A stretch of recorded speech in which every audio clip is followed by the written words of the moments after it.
بسم اللہ الرحمن الرحیم۔ آج میں پرانے سوالوں کو اسکپ کر کے ابھی جو رمضان سے متعلق سوالات پوچھے گئے ہیں نا، خاص طور پر آج کے اس پروگرام میں ان مسائل کا جواب دوں گا جو آج مفتی طارق مسعود پر لوگوں نے پوچھے ہیں اور رمضان سے متعلق، روزے یا زکوٰۃ سے متعلق پوچھے ہیں۔ تو جو پہلے لوگوں کے سوالات باقی ہیں وہ انشاءاللہ پھر اگلے ایپیسوڈ میں ہم اس پر بات کریں گے۔ پہلا سوال ہے جی ام ہانی کے پی کے سے، انہوں نے پوچھا ہے کہ ناک میں دوا ڈالنے سے کیا روزہ ٹوٹ جائے گا؟ اگر روزے میں ناک سے نکسیر آ جائے تو کیا ناک میں دوا ڈال سکتے ہیں؟ ناک میں دوا ڈالنے سے روزہ ٹوٹ جاتا ہے، کیونکہ ناک میں دوا ڈالتے ہی سیدھا حلق میں پہنچتی ہے اور حلق سے سیدھا اپنا راستہ بناتے ہوئے پیٹ کی طرف نکل جاتی ہے وہ، اور اس کے لیے اس کو پتلی گلی کی ضرورت بھی نہیں پڑتی، ڈائریکٹ جاتی ہے وہ۔ تو اس لیے ناک میں دوا ڈالنے سے روزہ ٹوٹ جائے گا۔ روزے میں وکس کا استعمال کیسا ہے؟ کیا روزے کی حالت میں ناک، گلے اور سینے میں وکس لگا سکتے ہیں؟ معراج الدین کیلیفورنیا سے، جی لگانے پر کوئی پابندی نہیں ہے، نہ اللہ کی طرف سے نہ گورنمنٹ کی طرف سے۔ روزے میں انہیلر کا استعمال، مجھے ناک میں ایک بیماری لاحق ہو گئی ہے جس کی وجہ سے سانس لینے میں دشواری ہوتی ہے، اس کے لیے ڈاکٹروں نے دن میں کئی مرتبہ بھاپ اور انہیلر تجویز کیا ہے، میرے لیے روزے کا کیا حکم ہوگا؟ محمد یاسر علی گڑھ سے۔ دیکھیں، روزے میں باقاعدہ بیٹھ کے اسٹیم لیں گے یا انہیلر لیں گے روزہ ٹوٹ جائے گا، کیونکہ اس میں دوا کے ذرات ہوتے ہیں جو آپ کے لنگس میں جاتا ہے حلق کے راستے سے، تو اس لیے روزہ ٹوٹ جائے گا۔ باقی یہ کہ یہ آپ کے لیے جائز ہے یا نہیں ہے، تو بیماری میں اگر سانس، یعنی روزے کی حالت میں اگر سانس لینا آپ کے لیے مشکل ہو رہا ہے، اور ظاہر ہے مشکل ہی ہوتا ہے جب کسی کو سانس کی بیماری ہو، تو ایسی کنڈیشن میں ان کے لیے جائز ہے کہ وہ روزہ چھوڑ دیں، تو روزہ چھوڑ دیں اور پھر سردیوں میں روزے کی قضا کریں جب دن چھوٹے ہوتے ہیں۔ یاد رکھیں کہ جن کو بیماری کی وجہ سے روزہ چھوڑنا جائز ہے نا، تو وہ جائز تو ہے، مگر یہ کہ وہ فدیہ نہیں دیں گے بلکہ روزہ کی قضا کریں گے، اور فدیہ وہ دے گا جو قضا کرنے کی بھی طاقت نہ ہو۔ تو اگر آپ سردیوں میں جب دن چھوٹے ہوتے ہیں اس وقت بھی آپ کے لیے ایک روزہ رکھنا بھی ممکن نہ ہو، جتنے روزے رکھنے آپ کے لیے قضا ممکن ہے اتنے قضا رکھنے پڑیں گے آپ کو، اور ایک بھی روزہ ممکن نہیں ہے یا ایک ممکن ہے، زیادہ ممکن نہیں ہے، تو جتنے روزے آپ کے لیے قضا ممکن نہیں ہے تو پھر آپ ان کا فدیہ ادا کریں گے، اور فدیہ 2.25 کلو گندم ہے ایک روزے کا فدیہ۔ بعض علماء کے نزدیک 2.25 کلو اور بعض کے نزدیک 2.25 کلو، احتیاط 2.25 کلو میں ہی ہے۔ تو یا تو کسی غریب کو 2 ٹائم کا کھانا کھلا دیں، یا 2.25 کلو گندم دے دیں، یا 2.25 کلو گندم کے پیسے دے دیں، تو ایک روزے کا فدیہ ہے۔ لیکن یہ جب ہے جب آپ قضا نہ رکھ سکتے ہوں۔ روزہ کے لیے حیض روکنے والی دوا کھانا، کیا روزے کے لیے حیض روکنے کی دوا کھا سکتے ہیں؟ قرۃ العین، جی کھا سکتے ہیں، کوئی حرج نہیں ہے، لیکن اس کے سائیڈ ایفیکٹ بہت ہوتے ہیں، تو بہتر یہی ہے کہ نیچر سے لڑائی نہیں کرنی چاہیے اور بعد میں قضا کر لیں اس میں جب اللہ نے اجازت دی ہے۔ روزہ افطار کا مسنون طریقہ، روزہ کھجور سے کھولنا سنت ہے یا سادہ پانی سے بھی کھول سکتے ہیں؟ نیز شربت سے کھولیں تو کیا حکم ہے؟ تہذیب صاحب امبور سے۔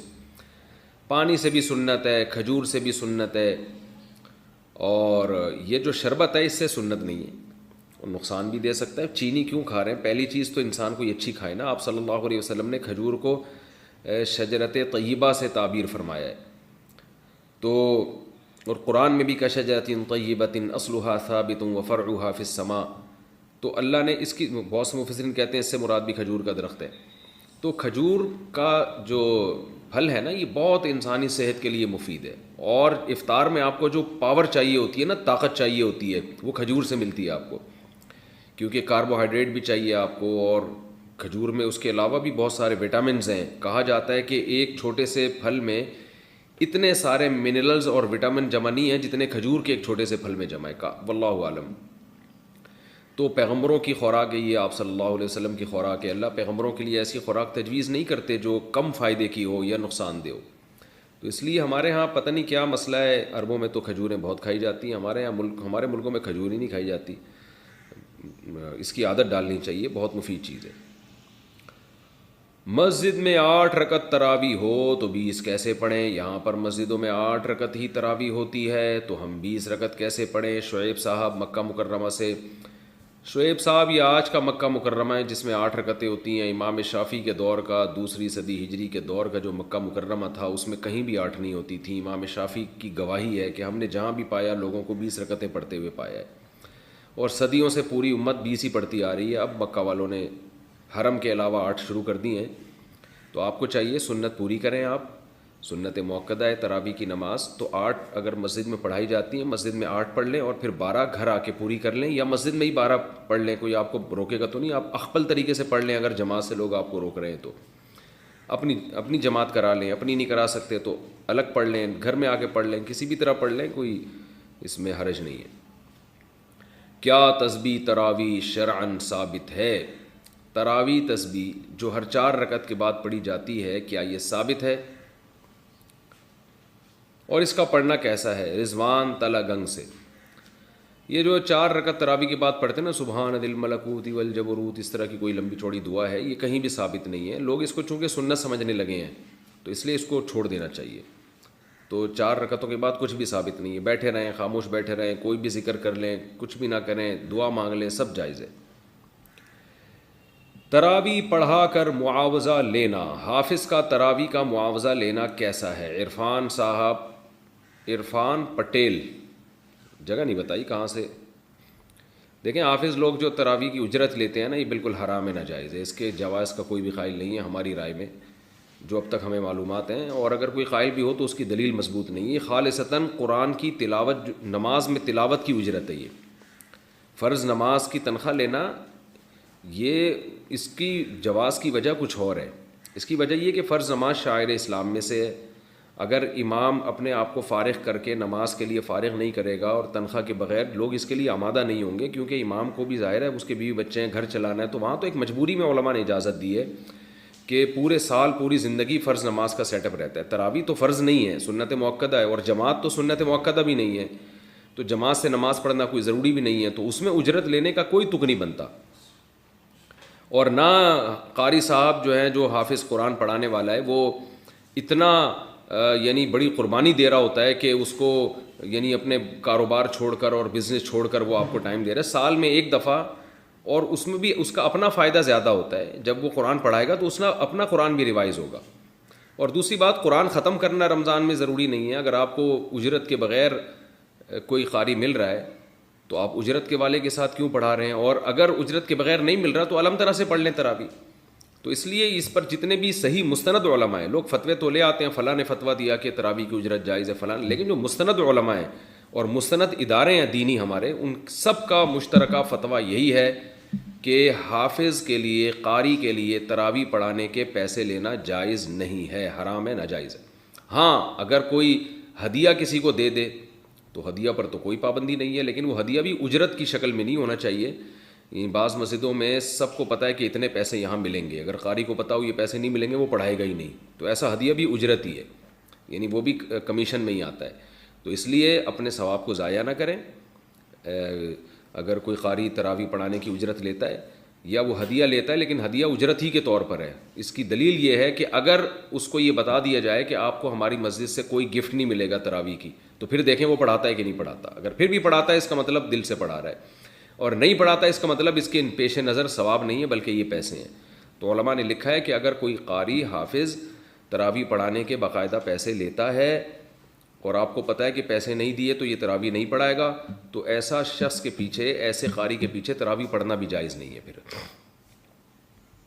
قرآن دیکھ کر تراویح پڑھانا، اگر کسی حافظ کا حفظ کمزور ہو گیا ہو، وہ تراویح پڑھاتے ہوئے کسی پارے کو دیکھ کر تراویح پڑھا سکتا ہے جو پارا زیادہ کچا ہو۔ بنت عزیز احمد انڈیا سے، یہ امام احمد ابن حنبل کے نزدیک جائز ہے، باقی فقہا کے نزدیک جائز نہیں ہے۔ اس کے دلائل کیا ہیں پھر میں کسی اور وقت میں اس کی تفصیل بتاؤں گا۔ ایسے حافظ کے پیچھے آپ قرآن نہ پڑھیں جو دیکھ کے قرآن پڑھ رہا ہو۔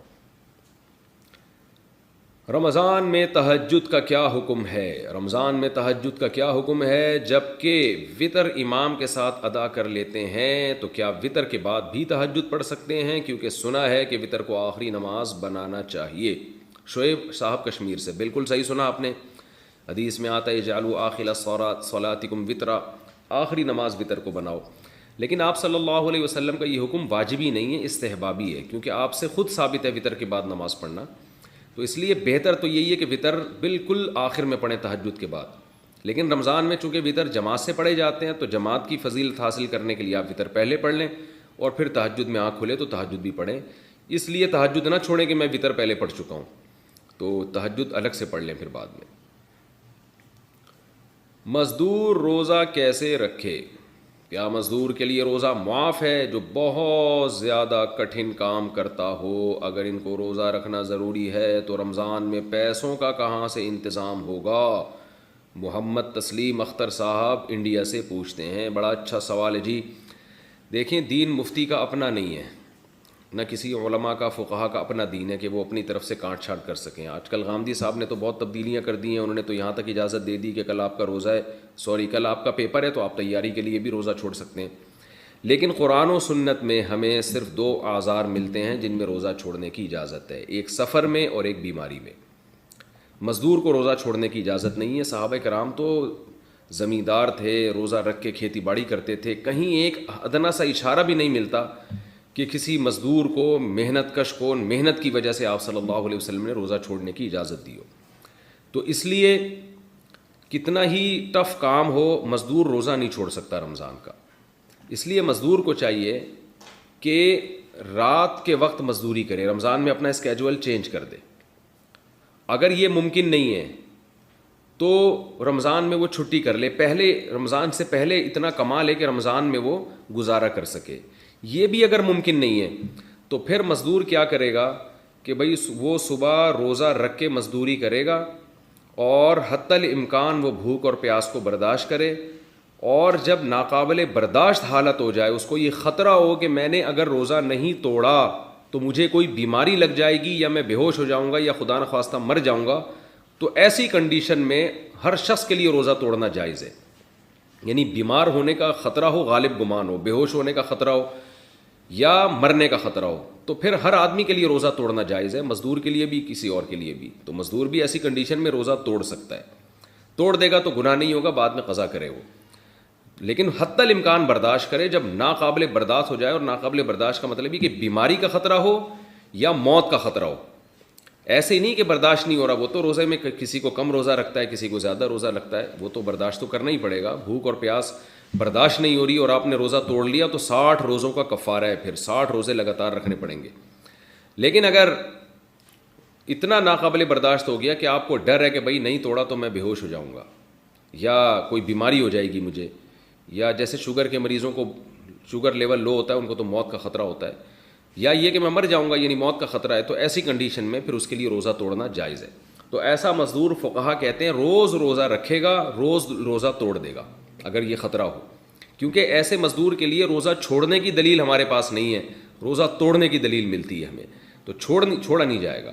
تو اس لیے مزدوروں کو چاہیے کہ رات کو مزدوری کریں, اور اگر یہ ممکن نہیں ہے تو رمضان سے پہلے اتنا کما لیں کہ رمضان میں ان کے لیے گزارا آسان ہو بغیر مزدوری کے. اور اگر یہ بھی ممکن نہیں ہے, ظاہر ہے ہر ایک کے لیے ممکن نہیں ہوتا, بعض لوگ بیچارے روزانہ دہاڑی پر ہوتے ہیں, اتنے غریب ہوتے ہیں کہ ان کو کسی دن مزدوری نہ کریں تو وہ ان کی آمدنی بیچاروں کی ختم ہو جائے.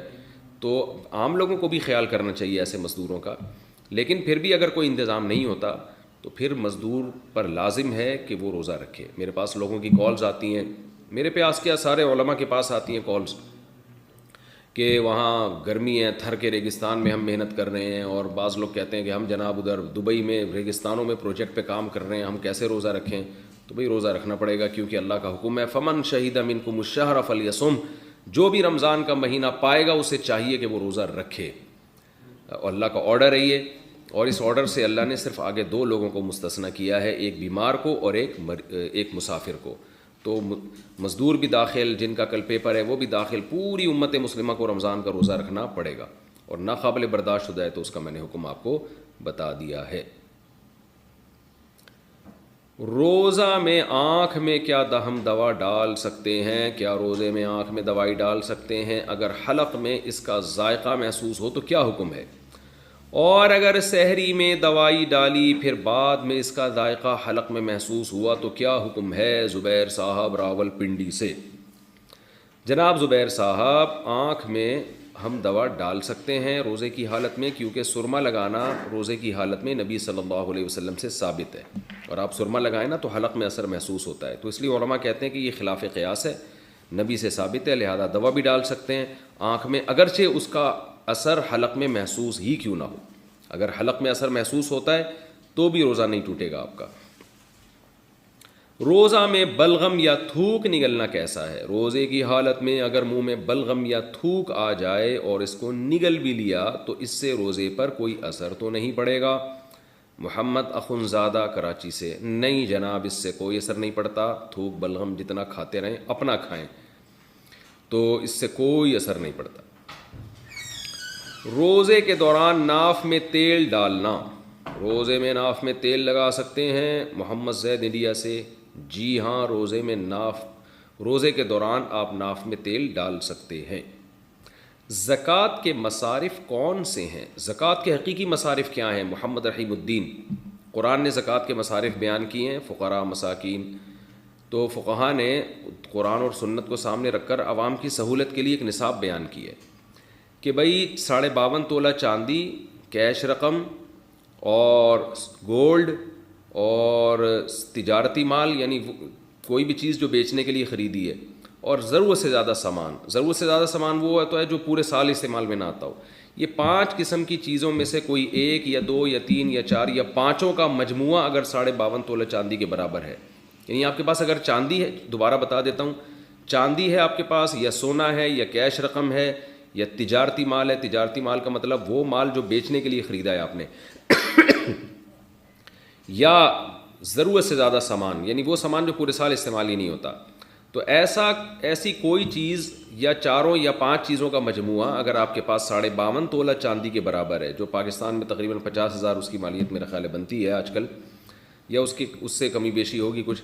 تو کسی کے پاس اتنی مالیت کا سامان ہو اور قرضہ بھی نہ ہو اس کے اوپر, تو ایسے شخص کو آپ زکوٰۃ نہیں دے سکتے. خوب سمجھ لیں اچھی طریقے سے.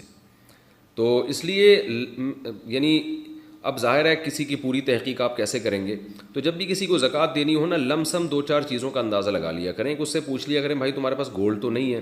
اگر اس کے پاس گولڈ ہے تو زکوٰۃ نہیں دے سکتے, کیونکہ عام طور پر اتنا گولڈ ہوتا ہے جو 52.5 تولے چاندی کے برابر پہنچ چکا ہوتا ہے عام طور پہ.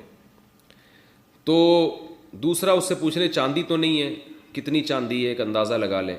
سونا چاندی جس کے پاس ہو تو وہ 52.5 تولہ ہی ہو, یعنی 50-60 ہزار کے بقدر ہوتی ہے.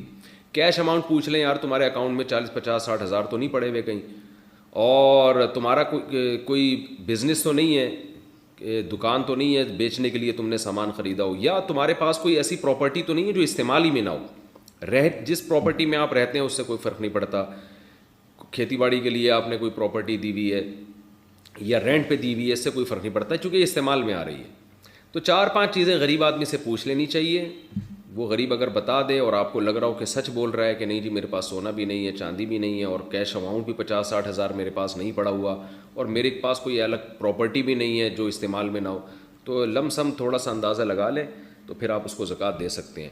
اگر آپ کا خیال تھا کہ یہ زکوٰۃ کا مستحق ہے, آپ نے دے دی, بعد میں پتہ چلا کہ یہ تو مستحق نہیں تھا, تو زکوٰۃ ادا پھر بھی ہو جائے گی آپ کی. لیکن بغیر تحقیق کے ایسے ہی آنکھ بند کر کے اگر آپ نے کسی کو زکوٰۃ پکڑا دی, بعد میں پتہ چلا مستحق نہیں ہے, تو پھر زکوٰۃ ادا نہیں ہوگی. خوب سمجھ لیں. روزے کی نیت کا طریقہ, روزے کی نیت کا کیا طریقہ ہے؟ کیا روزے میں زبان سے نیت کرنا ضروری ہے یا دل میں نیت کر لیں تو وہ بھی کافی ہوگا؟ حماد احمد چکوال سے: دیکھیں دل میں نیت کافی ہے, اور وہ ہوتی ہے جب آپ صبح رمضان میں سحری کے لیے اٹھتے ہیں, تو کیوں اٹھیں آپ اور کیا کرنے کے لیے اٹھیں اس وقت, ورنہ کون اٹھتا ہے اس وقت کھانا کھانے کے لیے. تو دل میں نیت ہوتی ہے, وہی کافی ہے. یہ جو مشہور دعا ہے وہ بھی صومی غد نویت من شہر رمضان, یہ کسی روایت سے ثابت نہیں ہے, اس کو چھوڑ دینا چاہیے.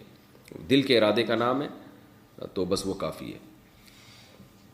روزے میں مسواک کرنے کا حکم, روزے کے دوران مسواک کرنا کیسا ہے؟ نیز اگر مسواک کرتے ہوئے تھوڑا سا خون نکل آئے تو کیا حکم ہے؟ رفعت صاحبہ ڈیرہ غازی خان سے: روزے میں مسواک کرنا نہ صرف جائز ہے بلکہ سنت ہے. آپ صلی اللہ علیہ وسلم بہت کثرت سے روزے میں مسواک کیا کرتے تھے, اور اگر خون نکل آئے تو اس کو تھوک دیں, نگلنے کی اجازت نہیں ہے. روزے میں زوجہ سے کتنا تعلق رکھ سکتے ہیں روزے کے دوران؟ یہ ذرا حیا کے خلاف مسئلہ ہے, لیکن بہت زیادہ پوچھا جاتا ہے تو میں بیان کر دیتا ہوں. اگر کوئی روزے کی حالت میں زوجہ سے صحبت کر لے تو کیا حکم ہے؟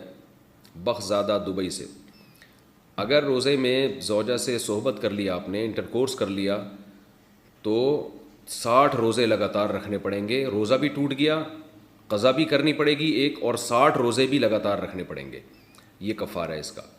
اور اگر انٹر کورس نہیں کیا تو پھر جائز ہے. البتہ اگر کوئی مرد زوجہ سے تعلق کے دوران جو ہے نا مصاحبت کے دوران ڈسچارج ہو جائے تو مرد کا روزہ ٹوٹ جائے گا، لیکن کفارہ لازم نہیں ہوگا، قضا لازم ہوگی اور گناہ بھی ہوگا.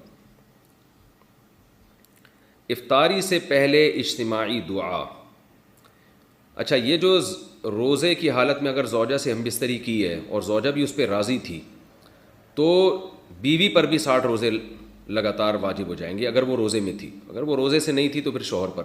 اور اگر کسی نے جبراً اس کے ساتھ اس طرح کیا ہے شوہر نے تو پھر صرف شوہر پر کفارہ لازم ہے، زوجہ پر کفارہ لازم نہیں ہوگا. ایسی صورت میں صرف قضا لازم ہوگی. بیٹھ کر، اچھا افطاری سے پہلے اجتماعی دعا، افطاری سے قبل سب گھر والوں کا مل کر اجتماعی دعا کرنا کیسا ہے؟ نور محمد سعودی عرب سے. جائز ہے، لیکن اس کو سنت نہ بنا لیا جائے، اتنی پابندی نہ کی جائے کہ لوگ اس کو کل لازم سمجھنا شروع کر دیں. بہتر ہے کہ کبھی اجتماعی مانگ لیں، زیادہ تر انفرادی مانگیں، کبھی کبھار اجتماعی بھی مانگ لیا کریں. عام معمول اس کا نہ بنائیں، ورنہ یہ چیز کل چل کے بدعت بن جائے گی. بیٹھ کر تراویح پڑھ سکتے ہیں؟ تراویح عذر یا بلا عذر بیٹھ کر پڑھنا جائز ہے یا نہیں؟ قاسم احمد انڈیا سے. جائز ہے، کوئی عذر نہ بھی ہو تو بھی بیٹھ کے تراویح پڑھ سکتے ہیں، لیکن ثواب آدھا ہو جائے گا. خواتین کی گھروں میں تراویح کی جماعت. کیا گھر کی خواتین مثلاً میری چاچی، تائی اور ان کی بیٹیاں وغیرہ میرے پیچھے گھر میں تراویح ادا کر سکتی ہیں؟ اگر ہاں کر سکتی ہیں تو اس کی کیا صورت ہوگی اور کس طرح صفیں بنائی جائیں گی؟ محمد صفان دہلی سے. جی کر سکتی ہیں اگر پردے کی مکمل پابندی ہو. اسی طرح صفیں بنیں گی کہ سب سے آگے آپ کھڑے ہوں گے، اور اگر کوئی مرد بھی ہے تو وہ آپ کے پیچھے، اور پھر پیچھے خواتین کی صف. عورت کا تراویح کی امامت کرنا. کیا لڑکی تراویح کی امامت کر سکتی ہے جبکہ پیچھے صرف خواتین ہوں؟ نیز اگر پیچھے لڑکا بھی کھڑا ہو جائے تو کیا حکم ہوگا؟ محمد تسلیم اختر انڈیا سے. تراویح میں خاتون کو امام بننا خواتین کا یہ مکروہ ہے، ناپسندیدہ ہے. پورے دور نبوت میں ایک واقعہ ہمیں اس کا ملتا ہے کہ امی عائشہ نے خواتین کو نماز پڑھائی تھی، بیچ میں کھڑے ہو کر، آگے نہیں کھڑی ہوئی تھی وہ. لیکن پھر بعد میں حضرت عائشہ سے بھی یہ منقول نہیں ہے اور صحابہ میں سے بھی یہ منقول نہیں ہے. تو اگر یہ سنت عمل ہوتا یا جائز عمل ہوتا تو صحابہ میں اس کا رواج ہوتا. تو اس سے پتہ چلتا ہے کہ اس پر کو صحابہ نے فالو نہیں کیا، اور خود امی عائشہ سے بھی یہ ثابت نہیں ہے کہ وہ بعد میں جو ہے باقاعدہ پراپر اس طرح سے جماعت کی نماز کراتی ہوں. تو اس لیے علماء نے لکھا ہے کہ نماز تو ہو جائے گی، کیونکہ امی عائشہ نے ایک دفعہ پڑھائی ہے نماز، تو نماز تو ہو جائے گی، مگر یہ طریقہ مکروہ ہے، ناپسندیدہ ہے. تو اس لیے خواتین کو چاہیے کہ وہ امامت نہ کیا کریں، کیونکہ یہ اسلاف میں ہمیں یہ معمول نہیں ملتا اس کا، بلکہ مرد ہی امامت کرے اور خاتون پیچھے کھڑی ہوں. بعض خواتین کہتی ہیں ہم نے رمضان میں قرآن دہرانا ہے، تو وہ نماز کے بغیر بھی دہرایا جا سکتا ہے، سن کے بھی دہرایا جا سکتا ہے. باقی یہ کہ اگر خاتون کے پیچھے کوئی مرد کھڑا ہو جائے تو اس کی نماز تو بہرحال نہیں ہوگی کسی قیمت پہ بھی. زکوٰۃ کن چیزوں پر فرض ہے؟ زکوٰۃ کن کن چیزوں پر ہوتی ہے؟ کیا صرف کیش پر ہوتی ہے یا گاڑی وغیرہ جو استعمال میں ہو اس پر بھی زکوٰۃ ہوتی ہے؟ ریحانہ صاحبہ کوئٹہ سے. زکوٰۃ 4 چیزوں پر ہوتی ہے، اس کو یاد کر لیں.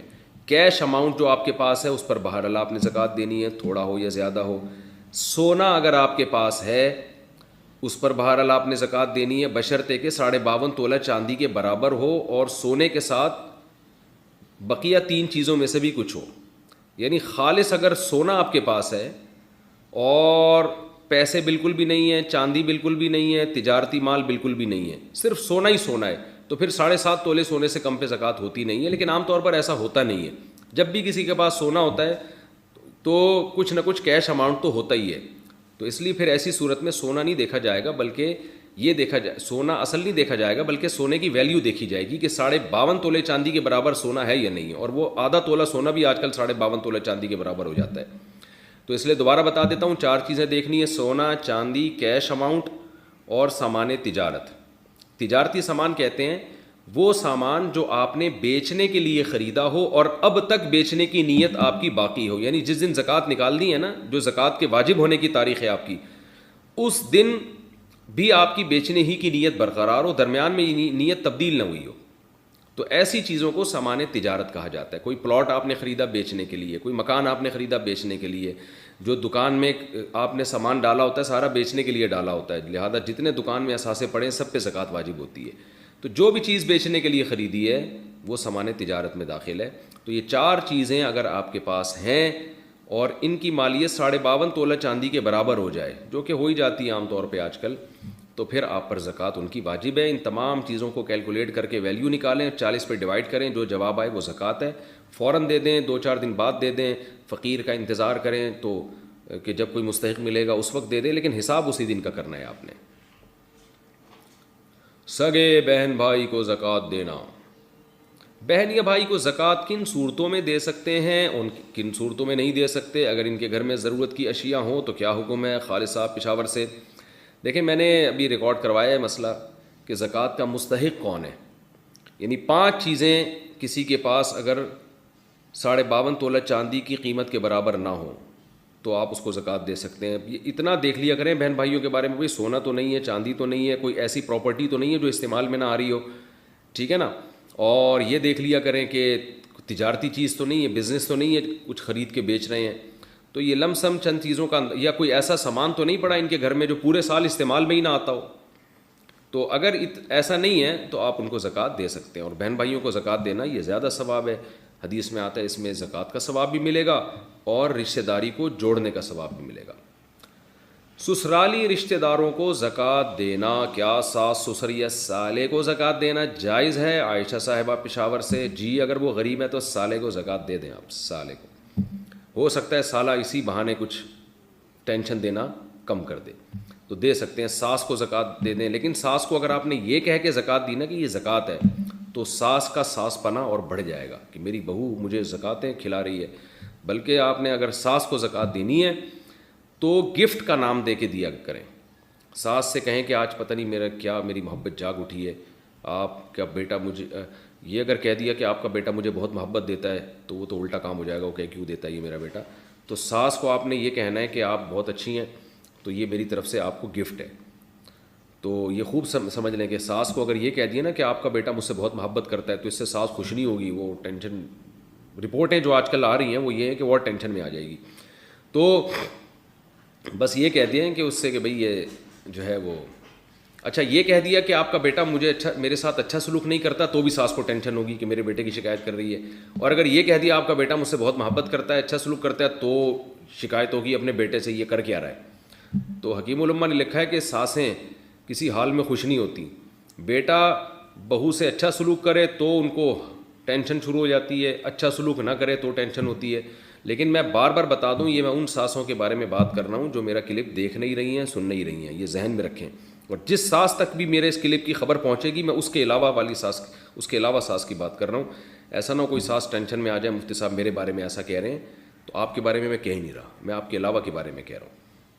بہرحال ساس سسر یا سالے کو زکوٰۃ دی جا سکتی ہے اگر وہ غریب ہیں, لیکن جب عزت دار لوگوں کو زکوٰۃ دینا تو زکوٰۃ کا لیبل نہ لگائیں, اس پہ گفٹ کا لیبل لگائیں. دل میں زکوٰۃ کی نیت کریں, دیتے ہوئے آپ تحفہ کہہ دیں اس کو. فلیٹ اگر کرائے پر دیا ہو تو زکوٰۃ کا حکم. میرے پاس ایک فلیٹ ہے جو میں نے کرائے پر دیا ہوا ہے, اس پر زکوٰۃ کا حساب کیسے ہوگا جبکہ اس کا کرایہ بھی ہر ماہ خرچ ہو جاتا ہے؟ عمیر ظرف کراچی سے. کرائے کے فلیٹ یا کرائے کے مکان پر زکوٰۃ نہیں ہوتی, اس کے کرائے پر زکوٰۃ ہوتی ہے بشرطے کہ وہ کرایہ آپ کے پاس اس وقت تک محفوظ ہو. پلاٹ پر زکوٰۃ کا حکم. جو پلاٹ نفع کمانے کی نیت سے خریدا لیکن پلاٹ 4 سال تک نہیں بکا, اب ہر سال اس کی زکوٰۃ دیں گے یا جب فروخت ہوگا تب صرف اسی سال کی زکوٰۃ دیں گے؟ حافظ محمد طلحہ بورے والا سے. نہیں جناب, ہر سال زکوٰۃ دینی پڑے گی بے شک وہ نہ بکے, کیونکہ آپ نے پلاٹ بیچنے کے لیے خریدا ہے تو چاہے وہ اس پہ پروفٹ ہو یا نہ ہو آپ نے ہر سال اس کی ویلیو لگانی ہے اور اس ویلیو پر آپ نے زکوٰۃ دینی ہے, چاہے وہ پلاٹ آپ کا بکے یا نہ بکے. جب تک نہیں بکتا زکوٰۃ دیتے رہیں گے آپ. زکوٰۃ کی تاریخ کیسے مقرر کریں؟ زکوٰۃ کی ادائیگی کا حساب کرنے میں شمسی سال کو اختیار کیا جائے گا یا قمری سال کو؟ ظاہر شاہ 4 سے۔ جناب قمری سال کو، شمسی سال سے نہیں ہوتا حساب زکوٰۃ کا، قمری سال، چاند والا سال۔ تاریخ کیسے مقرر کریں؟ بہت آسان ہے۔ زندگی میں پہلی مرتبہ جب آپ کے پاس 52.5 تولہ چاندی کے برابر کیش رقم آ جائے یا سونا آ جائے یا کوئی تجارتی مال آ جائے، یعنی آپ کوئی چیز خریدیں بیچنے کے لیے اور اس کی ویلیو اتنی ہو، یا جو ہے نا یعنی 4 چیزوں میں سے ایک چیز آ جائے، کیش رقم، چاندی، سونا یا تجارتی مال۔ جب بھی زندگی میں آپ کے پاس اتنا پیسہ آئے، آپ اس اسلامی تاریخ کو فوراً نوٹ کر لیں۔ اب پوری زندگی کے لیے آپ کی وہ تاریخ نوٹ ہو گئی۔ اگلے سال آپ دیکھیں اس تاریخ میں کتنے پیسے آپ کے پاس ہیں، ان 4 چیزوں میں سے کتنے مالیت ہے، اس کا 40واں حصہ یعنی 2.5% آپ زکوٰۃ میں دے دیں۔ تو عام طور پر اتنے پیسے لوگوں کے پاس آتے ہیں جب ان کو پہلی سیلری ملتی ہے، پہلی تنخواہ ملتی ہے، یا لڑکیوں کی جب شادی ہوتی ہے تو ان کو جہیز، یعنی وہ جہیز پہ تو زکوٰۃ نہیں ہوتی، وہ تو استعمال کی چیزیں ہوتی ہیں، گولڈ ملتا ہے عام طور پہ، اتنا سونا مل جاتا ہے زیور کی شکل میں، تو خاتون کو جس دن سونا ملا وہ نوٹ کر لیں۔ تو یا کسی کے والد کا انتقال ہو گیا تو وراثت میں کیش رقم بچوں کو مل جاتی ہے، تو وہ تاریخ نوٹ کر لیں۔ تو اس طرح سے جو ہے تاریخیں جو آپ سوچ کے نکال سکتے ہیں اگر بھول بھی گئے ہیں۔ تو اگر کوئی پہلے سے مالدار بن چکا ہے اور بہت زیادہ غور و فکر کر کے بھی کوئی تاریخ اس کو یاد نہیں آ رہی، تو پھر وہ خود سے کوئی تاریخ متعین کر لے، لیکن اصل طریقہ یہی ہے، اور یہی اصل وہ زکوٰۃ کی تاریخ ہوگی جس میں پوری زندگی پھر وہ اس پہ زکوٰۃ دے گا۔ ہاں یہ تاریخ جب ختم ہوگی جب آپ کے پاس پورا نصاب ہی ختم ہو جائے۔ شوگر بلڈ پریشر کے مریض کے لیے روزے کا حکم۔ مجھے شوگر بھی ہے اور بلڈ پریشر بھی ہے، کیا میں روزہ رکھ سکتا ہوں؟ جناب اگر روزہ رکھنے سے آپ کو نقصان نہیں ہو رہا، بلڈ پریشر بڑھ نہیں رہا یا لو نہیں ہو رہا، یا شوگر بڑھ نہیں رہی یا کم نہیں ہو رہی، تو پھر آپ کے لیے روزہ چھوڑنا جائز نہیں ہے۔ یعنی محض مریض ہونا کافی نہیں ہے، بلکہ روزہ رکھنے سے وہ مرض یا تو لمبا ہو جائے یا اس مرض میں اضافہ ہو، تو پھر روزہ چھوڑنا جائز ہے۔ تو شوگر اور بلڈ پریشر کے مریض پر بھی روزہ رکھنا واجب ہے، لیکن اگر ان کو روزے سے نقصان ہو رہا ہے تو پھر وہ روزہ چھوڑ سکتے ہیں۔ روزے میں کرونا ٹیسٹ کروانا یا کرونا ویکسین لگوانا۔ روزے کی حالت میں کرونا کا ٹیسٹ کروانا جس میں اسٹک منہ اور ناک میں ڈالی جاتی ہے، اس کا کیا حکم ہے؟ نیز روزے میں کرونا ویکسین لگوانے کا کیا حکم ہے؟ ذکاء الرحمان جہلم سے۔ روزے میں کرونا کا ٹیسٹ بھی کروا سکتے ہیں، وہ اسٹک منہ میں یا ناک میں ڈالنے سے روزہ نہیں ٹوٹے گا، اور ویکسین بھی لگوا سکتے ہیں۔ کسی بھی قسم کا انجیکشن لگانے سے روزہ نہیں ٹوٹتا، تاکہ کوئی مجبوری میں گلوکوز کی بوتل بھی چڑھا لیتا ہے تو بھی اس سے روزہ نہیں ٹوٹتا۔ تو کھانے پینے سے روزہ ٹوٹتا ہے یا ناک میں کوئی چیز ڈالنے سے روزہ ٹوٹ جاتا ہے۔